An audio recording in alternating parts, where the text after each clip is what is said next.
The vast expanse of space surrounded Orion Prime Station, humanity's premier communication hub with the Galactic Council.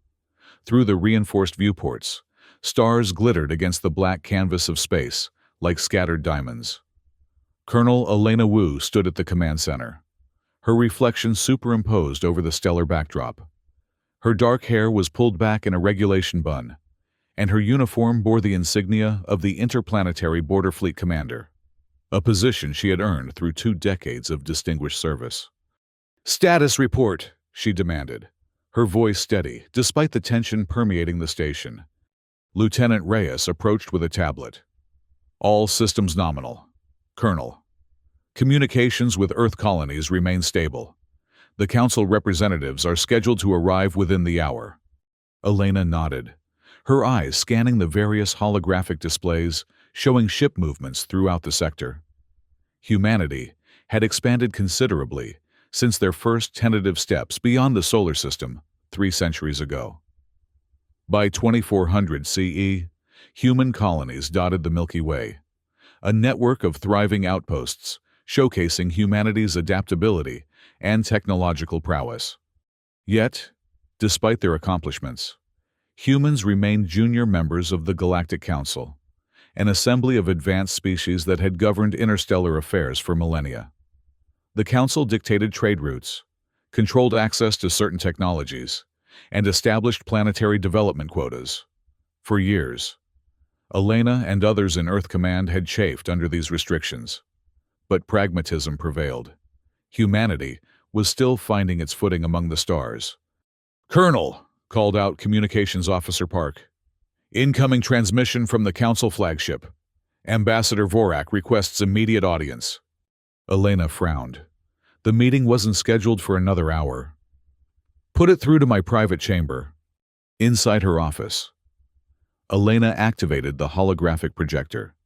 The imposing figure of Ambassador Vorak materialized before her, standing nearly 7 feet tall, with gray-blue skin that seemed to shimmer with bioluminescent patterns. The Draconid representative's 4 eyes blinked in asynchronous patterns, a sign of agitation in his species. "Colonel Wu," Vorak's voice rumbled through the translator. "The Executive Council has reached a decision regarding humanity's petition for expanded colonization rights." Elena straightened. "That's welcome news, Ambassador. We've prepared extensive documentation demonstrating our responsible stewardship." "The petition has been denied," Vorak interrupted. "Furthermore, the Council has determined that humanity represents an unacceptable risk to galactic stability." Elena's expression remained neutral, though her heart rate accelerated. "On what grounds?" "Your species develops too rapidly. Your technological advancement curve exceeds safety parameters. Your cultural assimilation rates among alien populations disrupt established hierarchies." Vorak's upper eyes narrowed. "The Council has voted.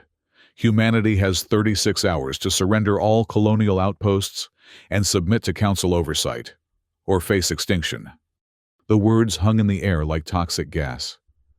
Elena's training prevented her from displaying the shock and rage that coursed through her. "This is unprecedented," she finally said. "We demand consultation with the full Council Assembly." "The decision is final," Vorak stated flatly. 36 hours. Colonel. Submit or perish." The transmission ended abruptly. Elena stood motionless for several seconds, processing the implications. Then she activated her secure communication link. "Connect me to Earth Command. Authorization Wu Alpha 79 Delta." After a brief delay, the stern face of Admiral Santiago appeared. "Admiral, we have a situation. The Council has issued an ultimatum. Surrender or extinction. 36 hours. Santiago's expression darkened. "Confirmation code?" "Prometheus Rising," Elena replied. The Admiral's shoulders sagged momentarily before military bearing reasserted itself. "Understood. Activate Protocol Hellfire. Authorization granted. Santiago out." The link terminated, leaving Elena alone with the weight of what had just been set in motion. Protocol Hellfire, a contingency plan developed in utmost secrecy over decades, preparing for this very scenario. Earth's leaders had always suspected the Council might eventually view humanity as a threat. They had prepared accordingly. Elena opened a secure drawer in her desk and removed a quantum-encrypted data chip, inserting it into her terminal. She entered a series of codes that would activate sleeper cells throughout human territory. The message was simple. Hellfire initiated. Dawn approaches. 10 minutes later, her command staff had assembled in the station's secure conference room. Captain Sarah Okafor, intelligence chief with penetrating eyes that missed nothing. Rear Admiral Kaito Tanaka, tactical genius, whose simulations had revolutionized space combat doctrine, and Dr. Mari Lopez, head of naval technology, whose brilliant mind had created weapon systems that remained unknown to the Council. "Ladies and gentlemen," Elena began, "what I'm about to share is classified at the highest level." She activated the room's holographic display, showing Ambassador Vorik's message.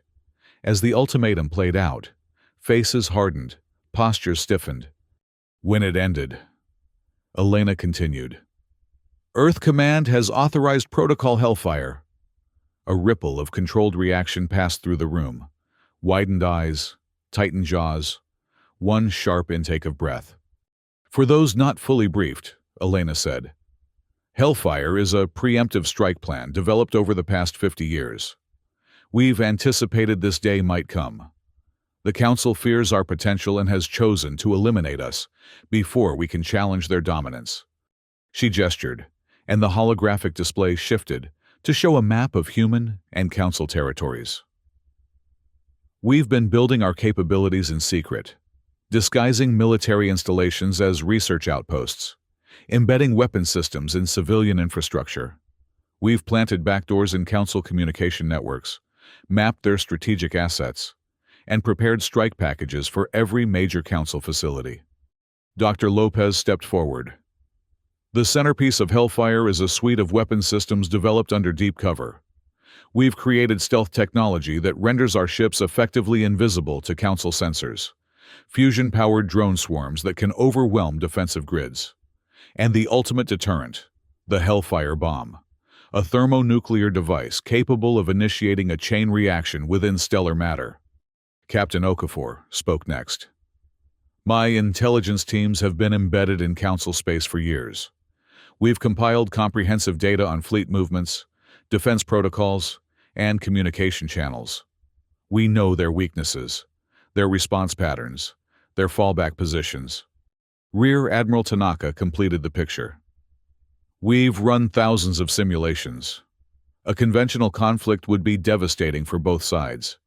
But if we strike hard and fast at key nodes, we can cripple their ability to coordinate a unified response. Our strategy relies on simultaneous attacks across multiple sectors, followed by targeted elimination of leadership structures." Elena surveyed her team. "Make no mistake, we are initiating a war that will reshape the galaxy. But we didn't choose this path. They forced our hand. The alternative is extinction." She brought up a countdown timer, 35:42:117. "We have just under 36 hours before their ultimatum expires. Our first strikes must launch in 30. "Questions?" Elena asked, looking at each officer in turn. Captain Okafor spoke first. "Colonel, what about civilians? Many Council worlds have mixed populations, including humans." "Evacuation codes went out with the Hellfire activation signal," Elena replied. "Our people are already moving to secure locations or attempting to blend in. We'll minimize civilian casualties where possible. But make no mistake, this is existential. We cannot prioritize individual lives over the survival of our species." "And after?" asked Dr. Lopez. "Assuming we succeed, what then?" Elena's expression was grim. "One problem at a time. Doctor, first, we survive. Then we'll determine what kind of galaxy we want to build from the ashes." She squared her shoulders. "You have your assignments. Dismissed." As her officers filed out, Elena remained at the table, studying the star map. Humanity's colonies appeared as blue dots amid the red expanse of Council territory. Outnumbered, outgunned, but not outthought, not outsmarted. And now, not out of time because they had prepared for this day. The first phase of Hellfire targeted Aurora Colony, a seemingly unremarkable agricultural settlement in the Cygnus Arm. Council intelligence classified it as a food production center with minimal strategic value. What they didn't know was that beneath Aurora's pastoral surface lay a military installation of unprecedented proportions. As the Hellfire activation code reached Aurora, massive hidden doors slid open in what appeared to be grain silos and farm fields. Defense platforms rose from underground bunkers. Power plants spun up to full capacity, and what had seemed a peaceful farming community transformed into a fortress, bristling with weaponry. Captain Javier Rodriguez, Aurora's military commander, reviewed the incoming data on the Council fleet approaching his sector. As expected, they had dispatched a modest force, 30 ships, primarily medium cruisers with light escort vessels, to secure what they believed was an easy target. "Clever bastards," he muttered, noting the Council ship's formation. "They're positioning to bombard from orbit without even offering terms." He turned to his weapons officer. "Charge the Helios array. Let them get nice and close." The Council fleet entered Aurora's orbit 6 hours after the ultimatum was delivered. Their commander, Sub-Prefect Cliveron, didn't bother with communication.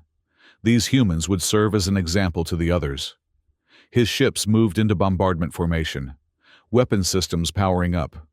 "Target their agricultural centers," Cliveron ordered.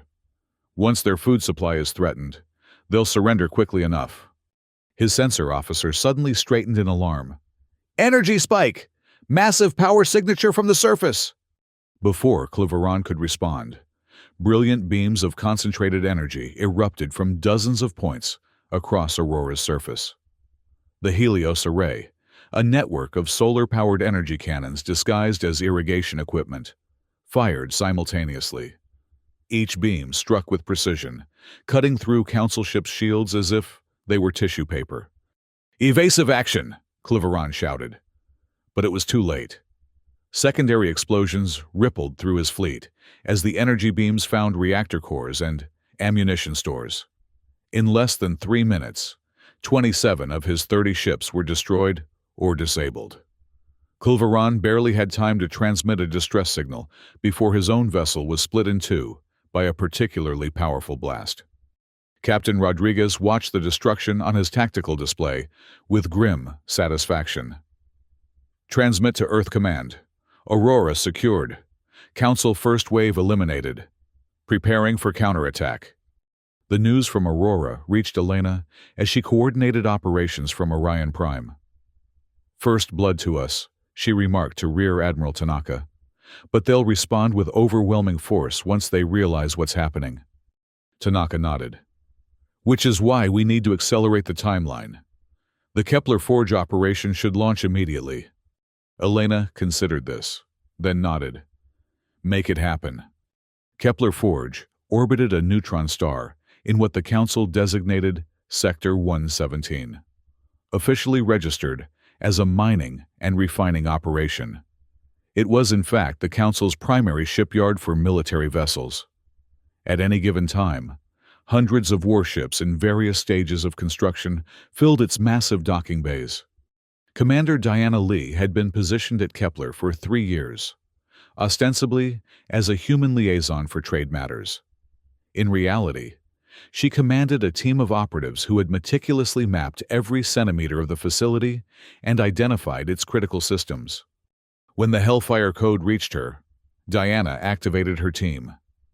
"Execute Plan Vulcan. Deployment window is 20 minutes.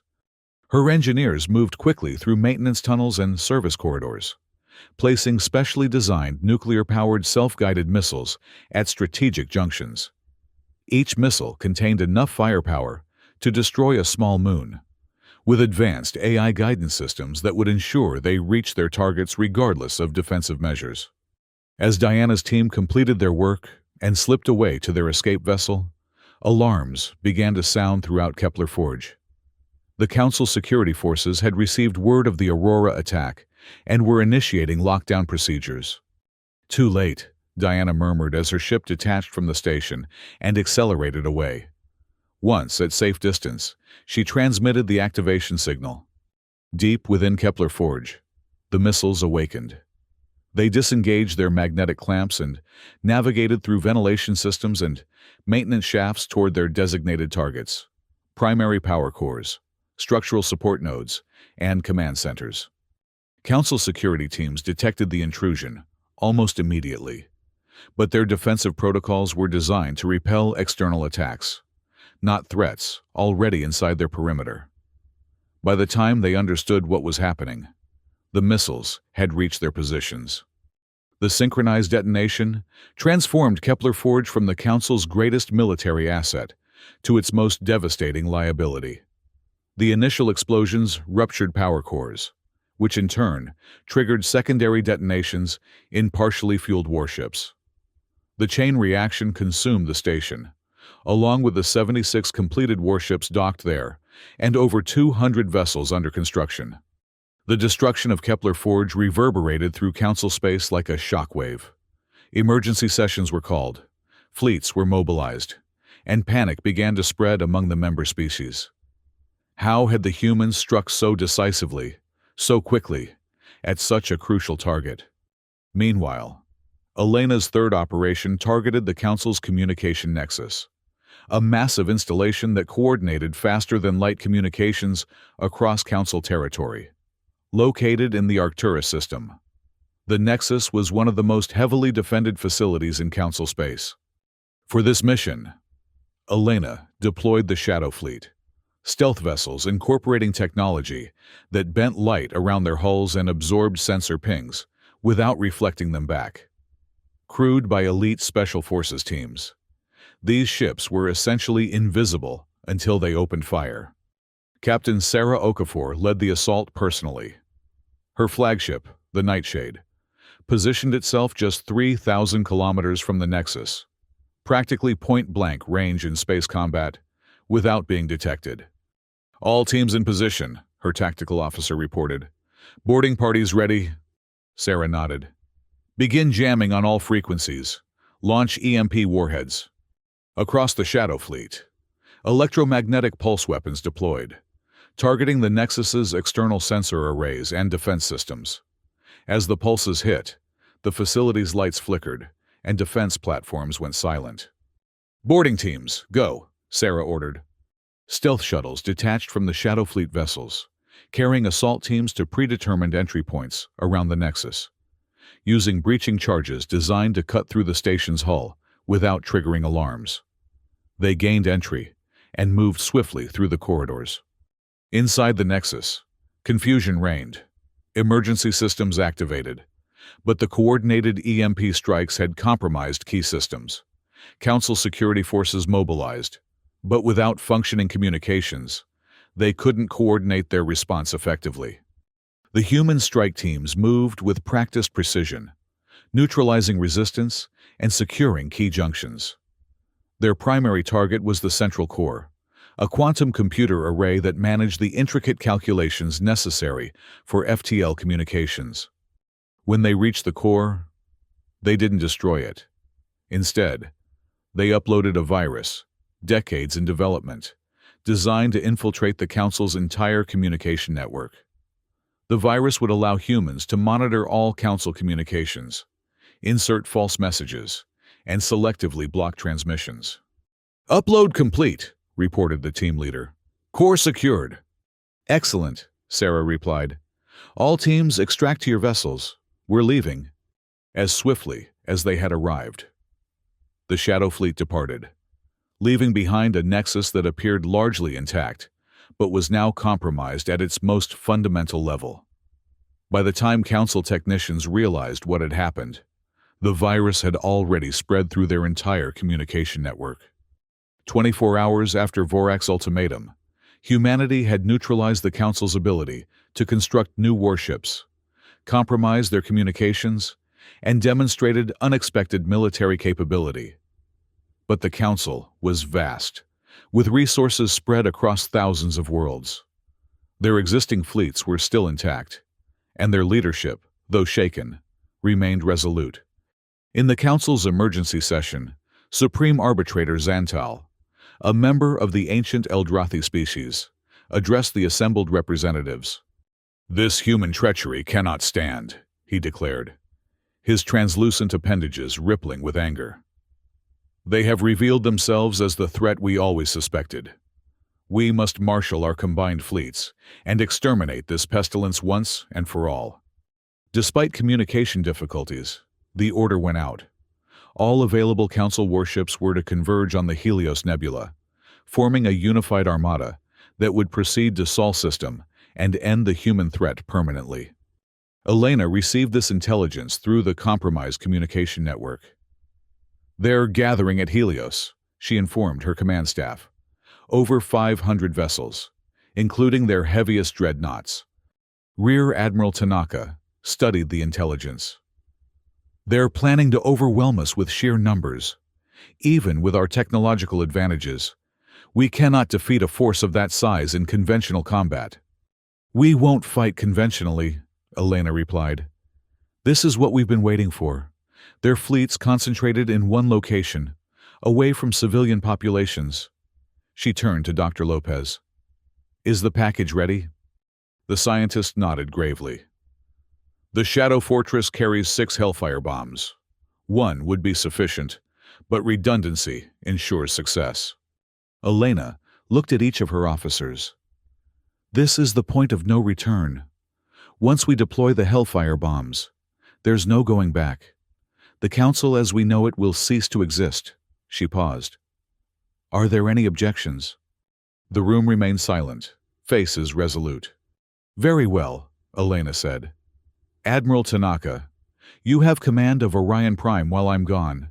Captain Okafor, you'll coordinate intelligence from here. Dr. Lopez, you're with me on the Shadow Fortress." As Elena prepared to depart, she recorded a message to be broadcast to all human colonies once the operation was complete. Standing before the camera, she chose her words carefully. "Fellow citizens of Earth and her colonies, by the time you receive this message, humanity will have faced its greatest challenge since leaving our home planet. The Galactic Council, which claimed to represent peace and cooperation among species, revealed its true nature when it demanded our surrender and threatened our extinction." She paused, letting the weight of her words sink in. "We did not seek this conflict. We asked only for the freedom to grow and develop according to our own nature. But when threatened with genocide, we responded with the full measure of human ingenuity and determination. The cost has been high, and the galaxy is forever changed. But know this: humanity will never again be subjugated, never again be treated as lesser beings. From the ashes of this conflict, we will build a new order, one based on true equality and mutual respect among all sentient species." Elena ended the recording and prepared to join her crew on the Shadow Fortress, humanity's ultimate weapon of war. The massive vessel contained technology so advanced that even most humans were unaware of its existence. Its hull incorporated metamaterials that absorbed all forms of electromagnetic radiation, making it effectively invisible to conventional sensors. Its propulsion system left no energy signature, allowing it to move undetected through enemy territory. And at its heart lay the Hellfire bombs, weapons designed to interact with stellar matter in ways that defied conventional physics. The Shadow Fortress departed Orion Prime with a skeleton crew of 50, all volunteers who understood they might not return. Their course took them directly to the Helios Nebula, where the Council fleet was still assembling. Elena stood on the bridge, watching the tactical display as they approached the massive gathering of enemy ships. The Council armada was impressive: dreadnoughts, carriers, cruisers, and destroyers from every member species, arranged in battle formation. "They have no idea we're here," Dr. Lopez remarked, standing beside Elena. "We could literally fly through the middle of their formation, and they wouldn't detect us." "That's exactly what we're going to do," Elena replied. "Helm, Take us into the center of their fleet. Weapons. Prepare all Hellfire bombs for simultaneous detonation on my mark." The Shadow Fortress glided silently through the Council Armada, passing within kilometers of massive dreadnoughts, whose weapons could have vaporized them instantly, had they known the humans were there. When they reached the center of the formation, Elena gave the order. "Deploy Hellfire bombs. Set detonation for 3 minutes. Helm, maximum acceleration away from the blast zone. 6 cylindrical objects, each no larger than a human torpedo, detached from the Shadow Fortress and remained suspended in space as the ship accelerated away. Inside each bomb, processes began that would forever change the course of galactic history. As the countdown reached 0, the bombs activated. Rather than conventional explosions, they created quantum singularities, microscopic black holes that began to interact with the nebula's stellar matter. The reaction spread outward at near light speed, consuming energy and matter in its path. From the Shadow Fortress, now racing toward the edge of the nebula, the sight was both terrifying and beautiful. The center of the Council fleet erupted in a blinding flash that quickly expanded outward. Ships caught in the wave disintegrated instantly, their matter becoming fuel for the growing conflagration. "Energy wave expanding at 0.8 C, reported the science officer. "Estimate total fleet destruction in 47 seconds. Elena watched impassively as the wave of energy consumed ship after ship. The Council's mighty armada, which had planned to exterminate humanity, instead became a spectacular funeral pyre, visible across hundreds of light years. When it was over, nothing remained of the 500 warships except scattered radiation and dispersing particles.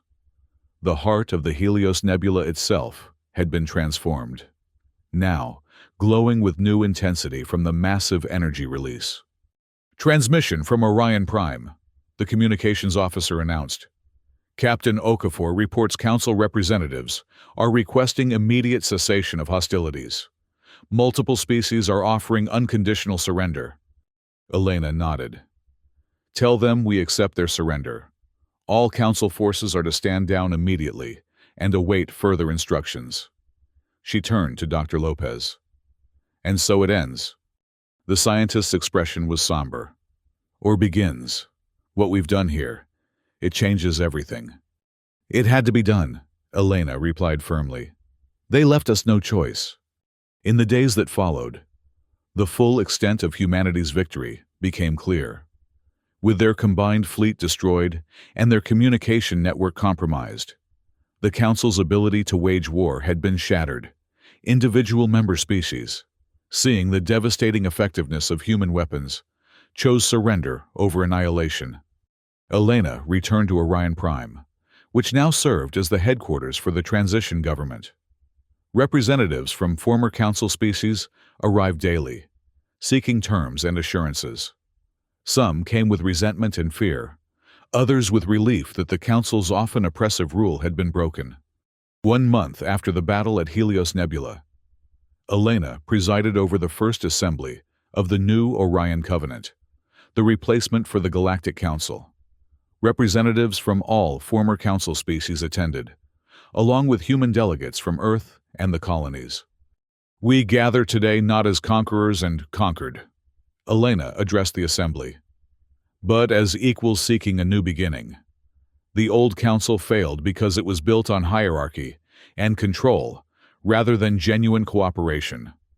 The Orion Covenant will be different." She outlined the principles of the new interstellar order: equal representation for all sentient species, prohibition of genocide and biological weapons, free exchange of scientific knowledge, mutual defense obligations, and respect for cultural autonomy.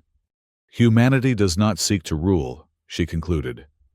"We seek only to ensure that what happened to us never happens to any species again.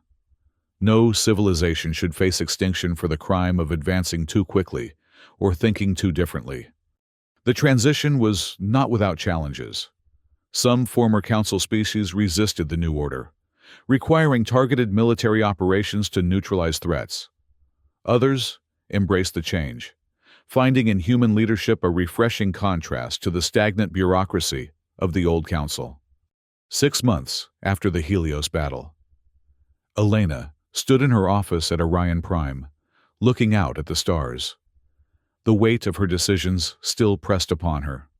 Millions had died in the brief but devastating conflict, and the galaxy's political landscape had been completely transformed. Captain Sarah Okafor joined her at the viewport. "The Draconid delegation has agreed to the final terms," she reported. "With their signature, all major former Council species are now members of the Covenant." Elena nodded. "And Ambassador Vorak?" "Requesting asylum. Surprisingly enough," Sarah replied. "Claims he always admired humans and was merely following orders." A small smile crossed Elena's face. "Convenient change of heart. What do you recommend?" "Grant it, with monitoring. He has valuable knowledge of remaining Council loyalist groups." "Make it happen," Elena agreed. She continued gazing at the stars, silent for a long moment. "Do you ever wonder if we went too far? If there could have been another way?"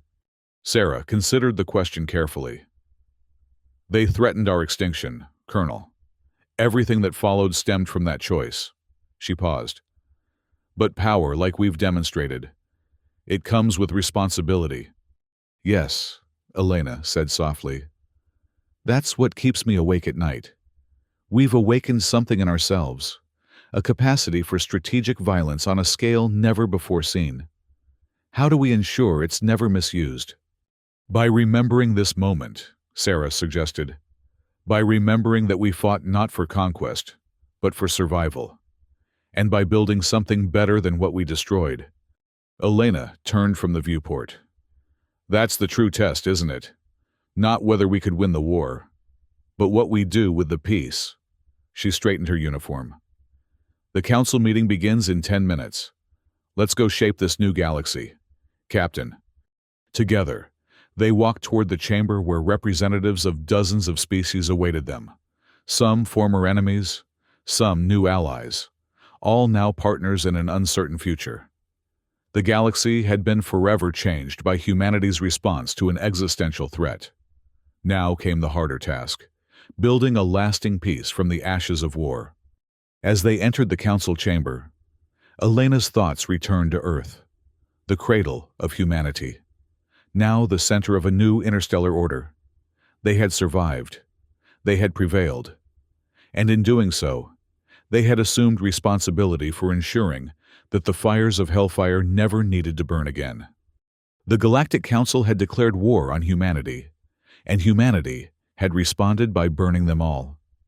But from those ashes, Elena was determined to forge something stronger, more just, and more enduring than what had come before. That would be humanity's true legacy among the stars. In the depths of space, the Helios Nebula continued to burn with unnatural brightness, a monument to what happens when an advanced civilization makes the fatal error of underestimating human resolve. It would shine for millennia, a warning and a promise written in the language of stars. In the 3 years following the establishment of the Orion Covenant, the restructuring of galactic society progressed with remarkable speed. Former Council worlds adapted to new realities, finding that human governance, while firm, was considerably less restrictive than the regime they had known before. Elena's role evolved from military commander to diplomatic leader. She traveled extensively, visiting worlds throughout former Council space, addressing concerns, mediating disputes, and demonstrating that humans intended to be partners rather than overlords. On Draconid Prime, homeworld of Ambassador Vorak's species, Elena faced her greatest diplomatic challenge. The Draconids had been among the Council's founding members and its most aggressive advocates. Their cultural belief in inherent superiority made accepting human leadership particularly difficult. Elena stood before the Draconid Assembly, the first human ever invited to address their governing body.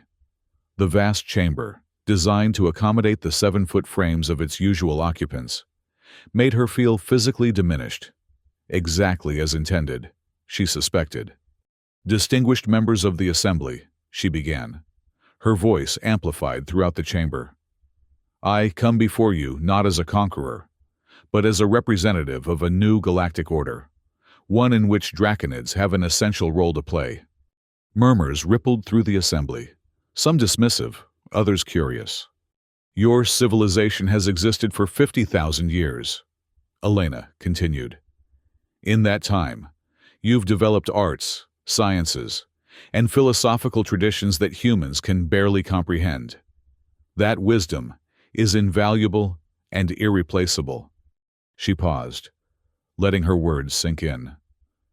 The old council failed not because its member species lacked merit, but because its structure prevented true cooperation.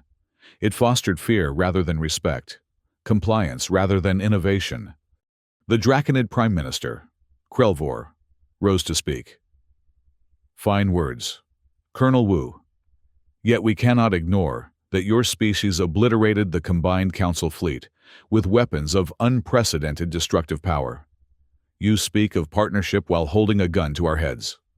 Elena met his four-eyed gaze steadily. The weapons that won the war have been decommissioned.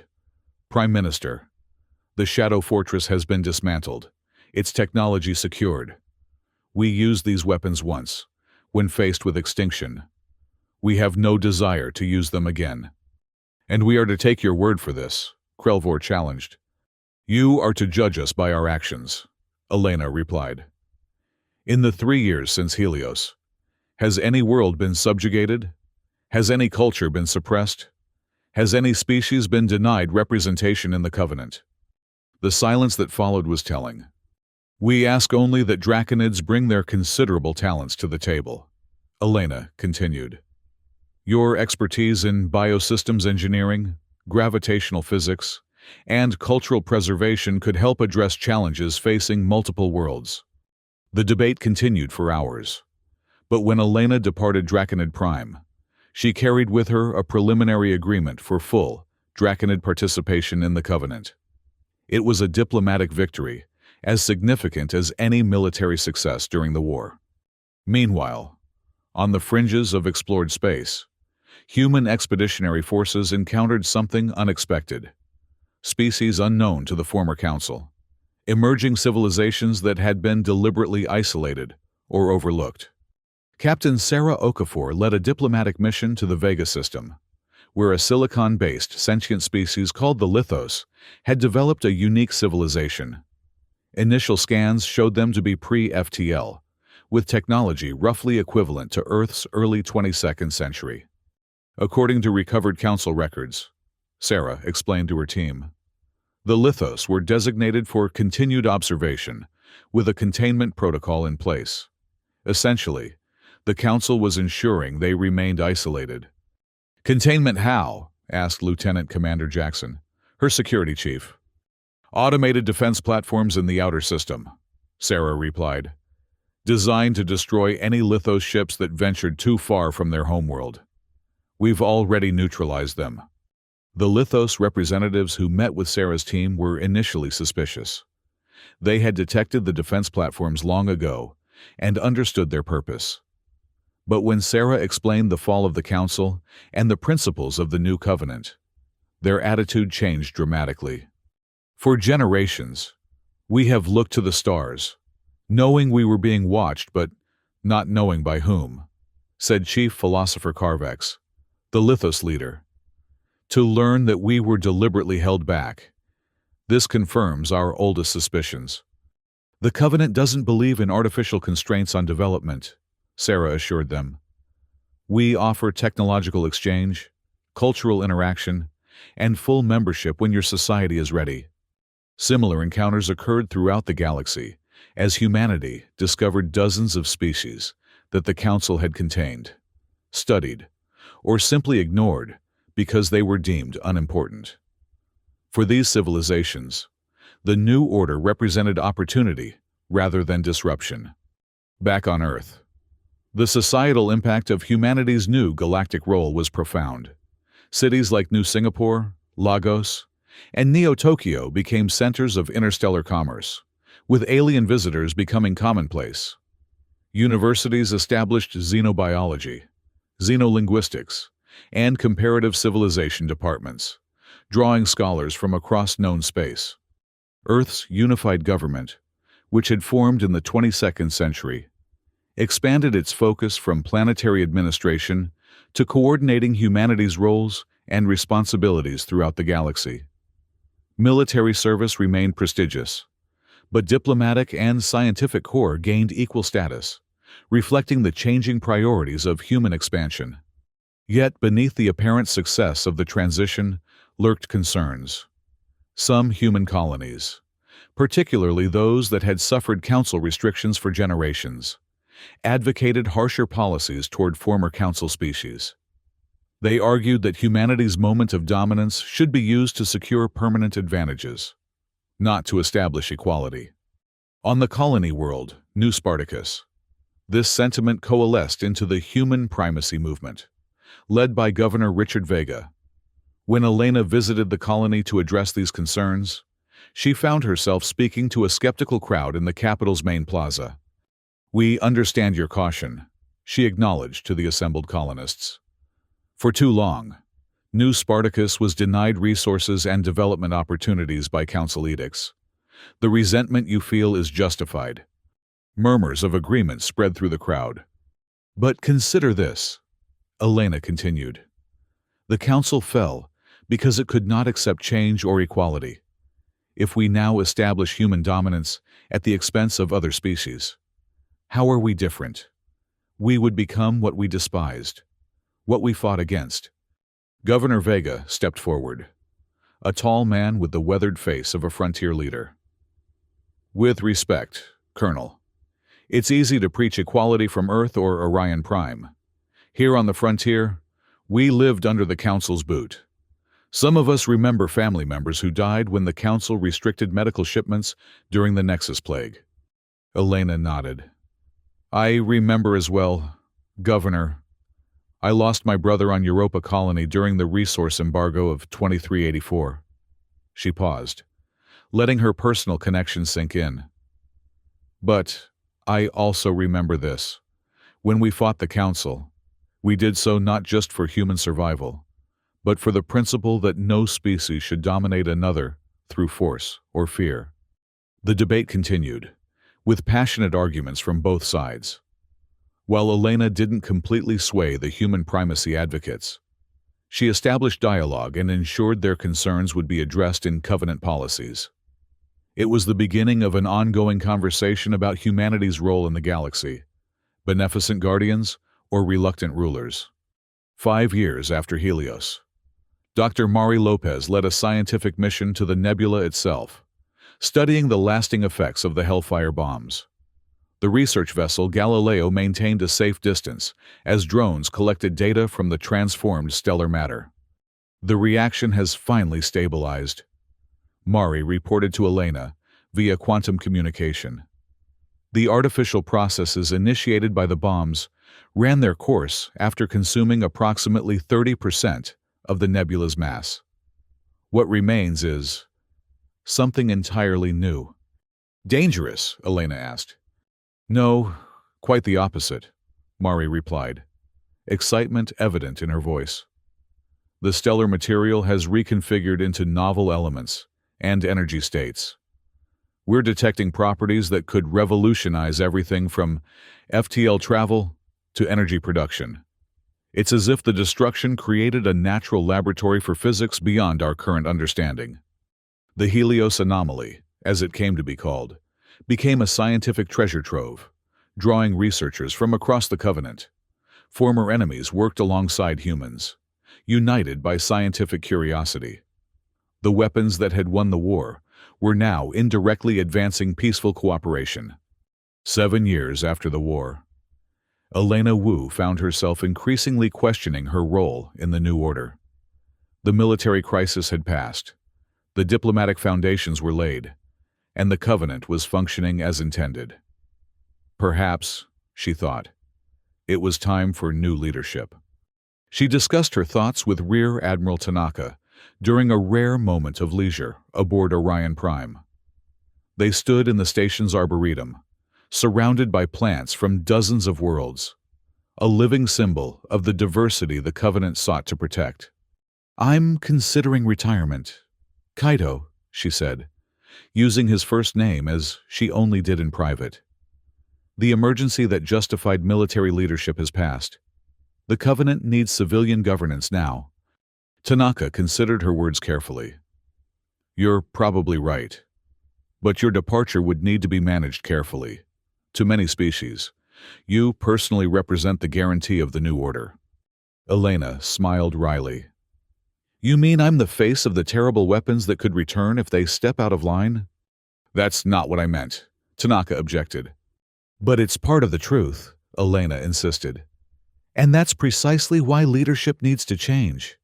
The Covenant cannot forever be built on the implicit threat of human military power. It must stand on its own merits." 3 months later, Elena addressed the Covenant Assembly for the last time as Earth's primary representative. Representatives from 117 species filled the chamber, a diversity of form and thought that would have been unimaginable under the old council. "7 years ago, humanity faced extinction," she began. "Today, we gather as equals in a galactic community stronger and more united than ever before. This transition from conflict to cooperation represents the best aspects of all our civilizations." She looked around the chamber, meeting the eyes, optical sensors, or sensory apparatuses of beings from across the galaxy. "Today, I stepped down as Earth's representative to the Covenant. My role was forged in war. The future must be shaped by those skilled in peace." A murmur of surprise spread through the assembly. Many had expected Elena Wu to remain in her position indefinitely. "In my place, Earth has selected Ambassador Sophia Chen, whose background in xenoanthropology and interspecies ethics makes her ideally suited to guide humanity's continuing role in the Covenant." Elena gestured to a woman seated nearby, who rose and nodded to the assembly. "As for me," Elena continued, "I will be taking a new role commanding an exploratory mission beyond the borders of known space. There are mysteries waiting to be discovered, new civilizations to meet, not as conquerors or controllers, but as explorers and potential friends." The announcement was met with a standing ovation, a gesture many non-human species had adopted from human custom. As Elena stepped away from the podium, representatives from dozens of worlds came forward to express their respect and good wishes. 3 weeks later, Elena stood on the bridge of the exploration vessel Horizon, watching as Orion Prime diminished behind them. The ship carried a crew of 500, scientists, diplomats, and security personnel from 17 different species. Their mission would take them beyond the former boundaries of Council space, into regions unexplored by any known civilization. Dr. Mari Lopez joined her at the viewport. "Having second thoughts?" she asked. Elena shook her head. "None. This is where I belong, not administering a galactic government, but out here, seeing what's beyond the next star." She smiled. "Besides, I'm leaving the Covenant in good hands." "That you are," Mari agreed. "Though some still worry about potential threats. There are rumors of former Council military units that went dark rather than surrender, and regions beyond known space may hold civilizations as advanced as the Council was." "All the more reason for this mission," Elena replied. "Better to meet potential friends or adversaries on their doorstep than wait for them to find us." The Horizon accelerated to FTL speed, disappearing into the vast unknown that surrounded the sphere of known space.